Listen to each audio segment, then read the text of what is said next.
Hi, my name is Kyle Gullings. I live in Tyler, Texas, and today I'm doing a video for the Coursera course Music Production. This is week 5, which covers filter and delay effects. This video is about how to configure an equalizer plugin to function like an analog mixing console. You can see on the screen here I've got 3 different tracks open here in Pro Tools. I've got an acoustic ukulele recording, plus 2 synthesized instruments, the bass guitar and drum track.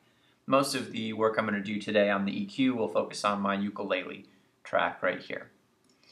And so the first type of filter that I've got put into this equalizer is a high-pass filter. The high-pass filter is what's causing this big drop-off near the end. The 12 decibels per octave is how quickly it rolls off as it gets lower in frequency. And the frequency I've set that to right here is 52.1 hertz, so it's mainly doing the job of cutting out the noise and rumble that might have happened in that acoustic recording. I've also got a high shelf filter, or something that's at least acting like a high shelf filter since it's so close to the end here. Of the audible hearing frequency range, and that is simply a 3.5 decibel boost at the 6,000 or 6 kilohertz frequency range. And so you can see that the upper end all up here is going to be accentuated in this particular track.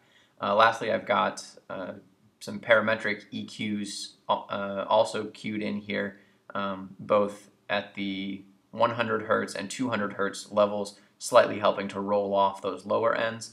Because the ukulele is a high instrument, it doesn't really get down much below 100 hertz anyway, so trying to help roll off that noise. And also as sort of an interesting experiment, I think, I've got an additional one right here that I've been experimenting with at 2.35 kilohertz.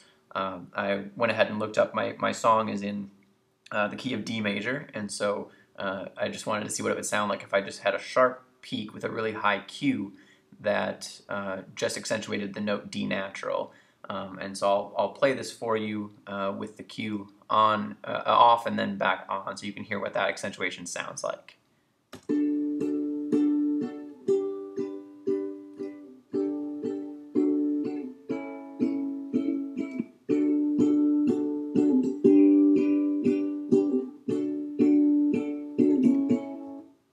So hopefully you can hear something of a little bit of a ringing in the background on that note D, which is the key of the song. I thought that was kind of interesting. I've got 2 other instruments you can see here on the bass guitar. It's kind of a mirror of what I had on the ukulele, where in this case I have a low pass filter, so all of the higher end, if there is any, is being rolled off quite dramatically near the end.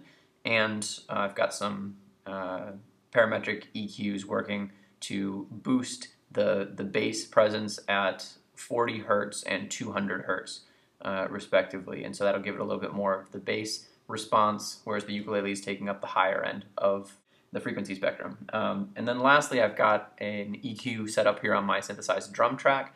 The recording itself is a pretty light, high sound, and I didn't want to cover up the ukulele at all with some really heavy bass, and so I rolled off with a high pass filter the low end of the drums with the bass, the kick drum, and some of the snare, but I didn't roll it off too quickly, because if I rolled off here between the 50 and 150 hertz range, I would start to lose a lot of the snare characteristic sound.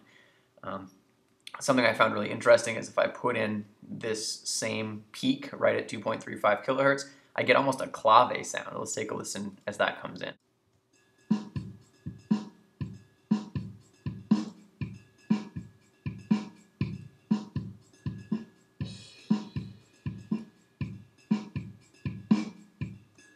Hopefully you can almost hear that clave-like sound happening on actually the pitch D natural. So I thought that was interesting, but I'm not going to leave it in the mix. I'll just go ahead and play all of them together with you with all of the equalizers in place.